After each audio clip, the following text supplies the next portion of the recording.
कृपा तुम्हारे भगवन, असीम कृपा तुम्हारे। अपना बना के हमको धरती पे आके सबको बड़े प्यार से सवारे। असीम कृपा तुम्हारे, असीम कृपा तुम्हारे, असीम कृपा तुम्हारे भगवन, असीम कृपा तुम्हारे।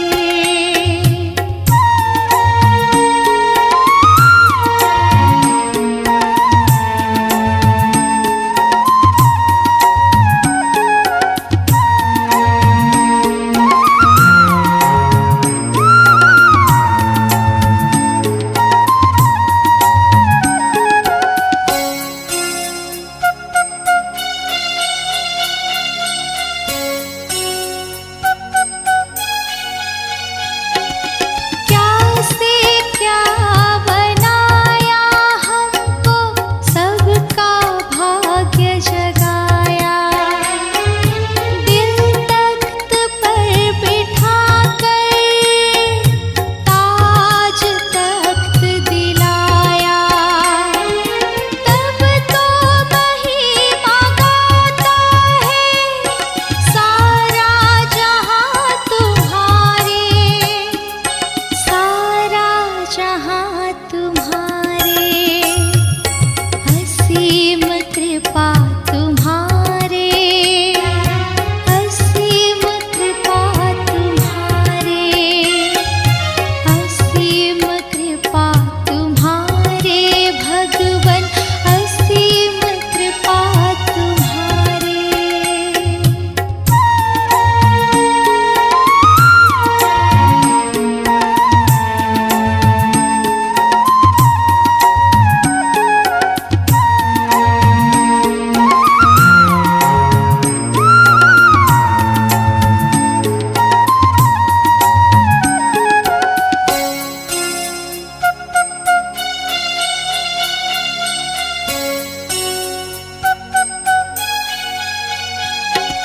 निर्बल को बलवान बनाते, निर्धन को धनवान।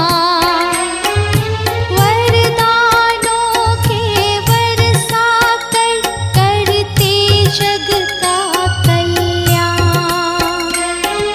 जग के पालनहारे,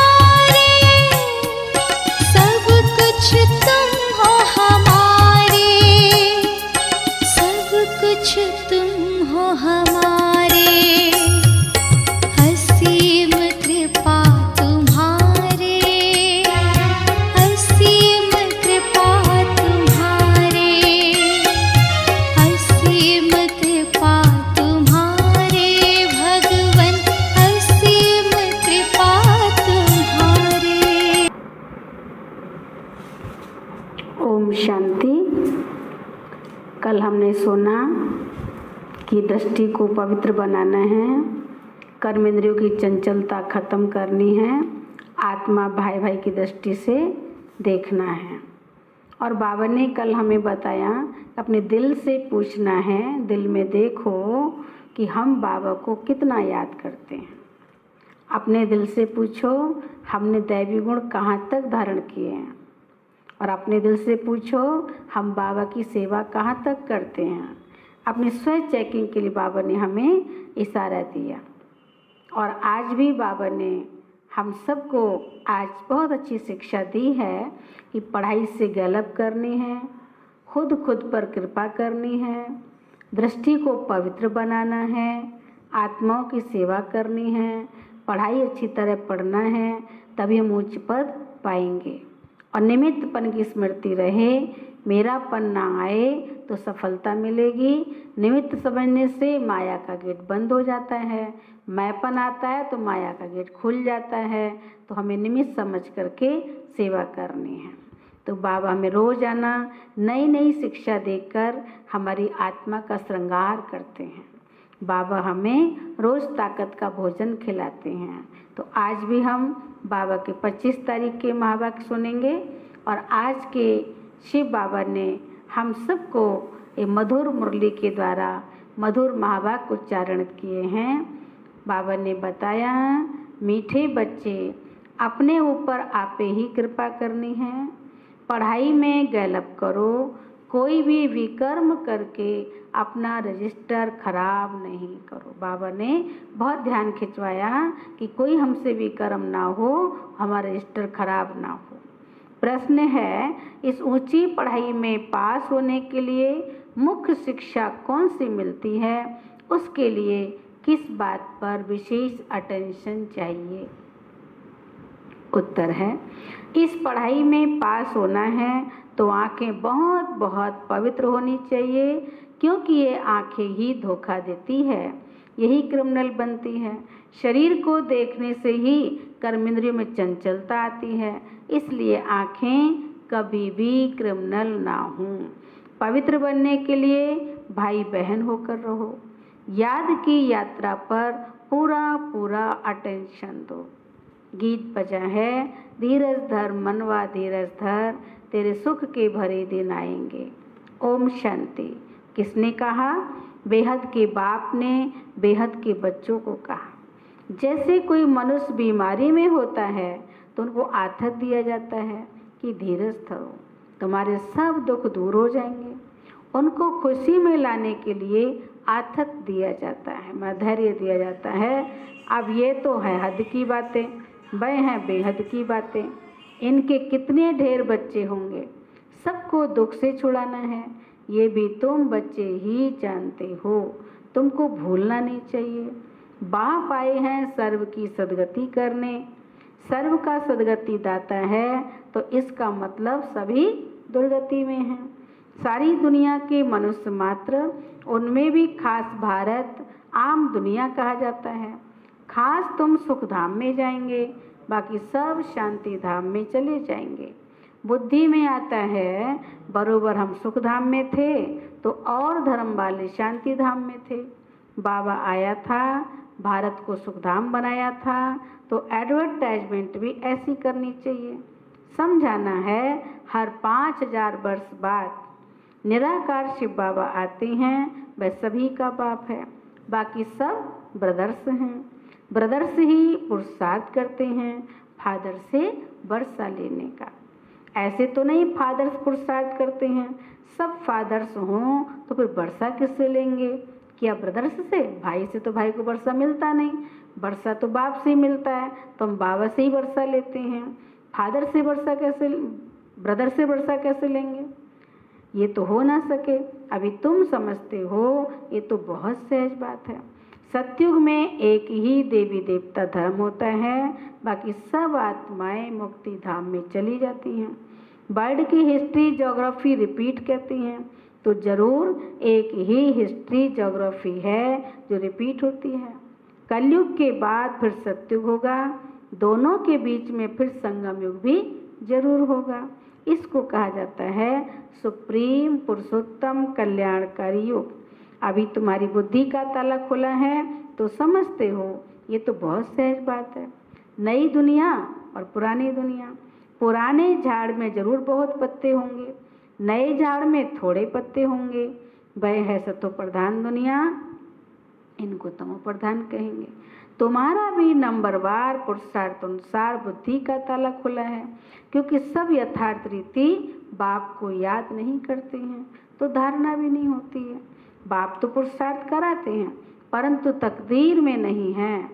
ड्रामानुसार जो अच्छी रीति पढ़ेंगे पढ़ाएंगे, बाप के मददगार बनेंगे, वो हर हालत में उच्च पद पाएंगे। देखो बाबा ने हमें समझा दिया कि जो अच्छी तरह पढ़ेंगे पढ़ाएंगे, बाबा के कार्य में मददगार बनेंगे हर तरह से, वह हर हालत में उच्च पद पाएंगे। स्कूल में स्टूडेंट भी समझते हैं हम कितने मार्क्स से पास होंगे, तीव्र वेगी जोर से पुरुषार्थ करते हैं, ट्यूशन के लिए टीचर रखते हैं कि कैसे भी करके पास हो गए। यहाँ भी तुम बच्चों को बहुत गलत करना है, और अपने ऊपर आप ही कृपा करें। हम अच्छा पुरुषार्थ करेंगे, पुरुषार्थ पर ध्यान देंगे तो हम अपने ऊपर कृपा करते हैं, और अलबेले होके चलते हैं तो हम कृपा नहीं करते हैं, अकृपा करते हैं। बाबा से अगर कोई पूछे अब शरीर छूटे तो इस हालत में क्या बच पाएंगे, तो बाबा झट समझ जाएंगे और झट बताएंगे कि आप किस पद को प्राप्त होंगे। ये तो बहुत सहज समझने की बात है। जैसे कि हद के स्टूडेंट समझते हैं, बेहद के स्टूडेंट भी समझ सकते हैं, बुद्धि से समझ सकते हैं। हमसे घड़ी घड़ी ये भूलें होती हैं, विकर्म होता है, मतलब हम आत्मा खुद भी रियलाइज करती है इस बात के लिए। हमसे घड़ी घड़ी गलतियाँ होती हैं और हमसे विकर्म होता है। रजिस्टर खराब होगा तो रिजल्ट भी ऐसी निकलेगी। हर एक अपना रजिस्टर रखे, यूँ तो ड्रामा अनुसार सब नोंद हो ही जाती है। खुद भी समझते हैं हमारा रजिस्टर तो बहुत खराब है। ना समझ सकें तो बाबा बता सकते हैं। स्कूल में रजिस्टर आदि सब रखा जाता है, इनका तो दुनिया में किसको पता नहीं है। नाम है गीता पाठशाला, वेद पाठशाला कभी नहीं कहेंगे। वेद उपनिषद ग्रंथ आदि किसकी भी पाठशाला नहीं कहेंगे। पाठशाला में एम ऑब्जेक्ट है, हम भविष्य में ये बनेंगे। कोई वेद शास्त्र बहुत पढ़ते हैं तो उनको भी टाइटल मिलता है, कमाई भी होती है। कोई तो बहुत कमाई करते हैं, परंतु वह कोई अविनाशी कमाई नहीं है, साथ नहीं चलती है। ये सच्ची कमाई साथ चलनी है, बाकी सब खत्म हो जाती है। तुम बच्चे जानते हो हम अभी श्रेष्ठ कर्मों की बहुत बहुत कमाई कर रहे हैं। हम विश्व के मालिक बन सकते हैं। सूर्यवंशी डायनेस्टी है तो जरूर बच्चे तख्त पर बैठेंगे। बहुत उच्च पद है, तुमको स्वप्न में भी नहीं था, सोचा था हम लोगों ने नहीं सोचा था कि हम कोई ऐसा पुरुषार्थ कर राज्य पद लेंगे। इसको कहा जाता है राजयोग। वह होता है दुनिया में बैरिस्ट्री योग, डॉक्टरी योग, पढ़ाई और पढ़ाने वाला याद रहता है। यहाँ भी यह है सहज याद। याद में ही मेहनत है। अपने को देही अभिमानी समझना पड़े। आत्मा में ही संस्कार भरते हैं। बहुत आते हैं जो कहते हैं हम तो शिव बाबा की पूजा करते थे, परंतु पूजा क्यों करते हैं ये नहीं जानते। शिव को ही बाबा कहते हैं और किसको बाबा नहीं कहेंगे। हनुमान गणेश आदि की पूजा करते हैं, ब्रह्मा की पूजा नहीं होती। अजमेर में भले ब्रह्मा जी का मंदिर है, वहाँ के थोड़े ब्राह्मण लोग पूजा करते होंगे, बाकी गायन आदि कुछ नहीं है। श्री कृष्ण का, लक्ष्मी नारायण का कितना गायन है, ब्रह्मा का नाम नहीं, क्योंकि ब्रह्मा तो इस समय पतित सावरा है। फिर बाप आकर इनको एडॉप्ट करते हैं, एडॉप्ट करते फिर बाबा उन्हें गोरा बनाते हैं। ये बहुत सहज है। तो बाप बच्चों को भिन्न भिन्न प्रकार से समझाते हैं। बुद्धि में ये रहे शिव बाबा हमको सुना रहे हैं, वह बाप भी है, टीचर गुरु भी हैं। शिव बाबा ज्ञान का सागर हमको पढ़ाते हैं। अभी तुम बच्चे त्रिकालदर्शी बने हो, ज्ञान का तीसरा नेत्र तुमको मिलता है, ये भी तुम समझते हो। आत्मा अविनाशी है, आत्माओं का बाप भी अविनाशी है, ये भी दुनिया में कोई नहीं जानते। वह तो सब पुकारते ही हैं बाबा हमको पति से पावन बनाओ। ऐसे नहीं कहते कि वर्ल्ड की हिस्ट्री ज्योग्राफी आकर सुनाओ, ये तो बाप खुद आकर सुनाते हैं। पतित से पावन, फिर पावन से पतित कैसे बनेंगे, हिस्ट्री रिपीट कैसे होगी, ये भी बताते हैं। 84 का चक्र है, हम पतित क्यों बने हैं, फिर पावन बन कहाँ जाने चाहते हैं। मनुष्य तो सन्यासी आदि के पास जाएंगे तो कहेंगे मन की शांति कैसे हो, ऐसे नहीं कहेंगे कि हम संपूर्ण निर्विकारी पावन कैसे बने। ये कहने में लज्जा आती है। अभी बाप ने समझाया है तुम सब भक्तियाँ हो, मैं हूँ भगवान, ब्राइड ग्रूम, तुम हो ब्राइड्स। तुम सब मुझे याद करते हो, मैं मुसाफिर बहुत ब्यूटीफुल हूँ। सारी दुनिया के मनुष्य मात्र को मैं खूबसूरत बनाता हूँ। बंडर ऑफ बर्ड स्वर्ग ही होता है, यहाँ 7 बंडर्स गिनते हैं, वहाँ तो बंडर ऑफ बर्ड एक ही स्वर्ग है। बाप भी एक, स्वर्ग भी एक, जिसको सभी मनुष्य मात्र याद करते हैं। यहाँ तो कुछ भी बंडर है नहीं। तुम बच्चों के अंदर धीरज है कि अब सुख के दिन आ रहे हैं, तुम समझते हो इस पुरानी दुनिया का विनाश हो तब तो राजाई मिले स्वर्ग की। अभी अजून राजाई स्थापन नहीं हुई है। हाँ, प्रजा बनती जाती है। बच्चे आपस में राय करते हैं सर्विस की वृद्धि कैसे हो, सबको पैगाम कैसे देवें। तो बाप आदि सनातन देवी देवता धर्म की स्थापना करते हैं, बाकी सबका विनाश कराते हैं। ऐसे बाप को याद करना चाहिए ना, जो बाप हमको राज तिलक का हकदार बनाए, बाकी सबका विनाश करा देते हैं। नेचुरल कैलेमिटीज भी ड्रामा में नोंधी हुई है। इस बिगड़ दुनिया का विनाश हो नहीं सकता। बाप कहते हैं अभी तुम्हारा इम्तिहान बहुत नज़दीक है, मृत्यु लोक से अमर लोक में ट्रांसफर होना है।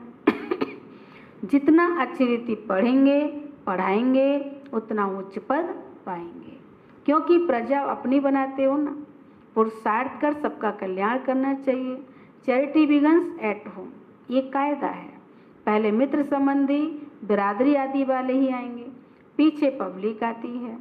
शुरू में हुआ भी ऐसे ही, आहिस्ते आहिस्ते वृद्धि हुई। फिर बच्चों के रहने के लिए बड़ा मकान बना, कराची में ही, सिंध में ही। जब ही जिसको ओम निवास कहते थे, बाबा ने ओम निवास बनाया।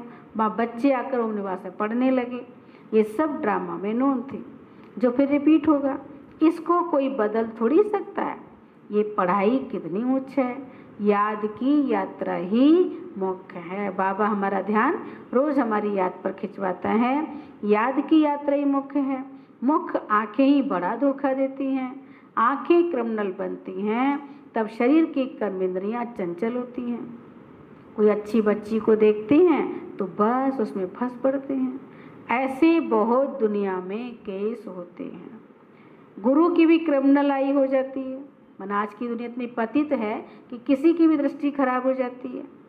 यहाँ बाप कहते हैं क्रिमिनल आई बिल्कुल नहीं होनी चाहिए। भाई बहन होकर रहेंगे तब पवित्र रह सकेंगे। मनुष्यों को क्या पता, वह तो हंसी करेंगे। शास्त्रों में तो ये बातें हैं नहीं। बाप कहते हैं ये ज्ञान प्रायलोप हो जाता है। पीछे द्वापर से ये शास्त्र आदि बने हैं।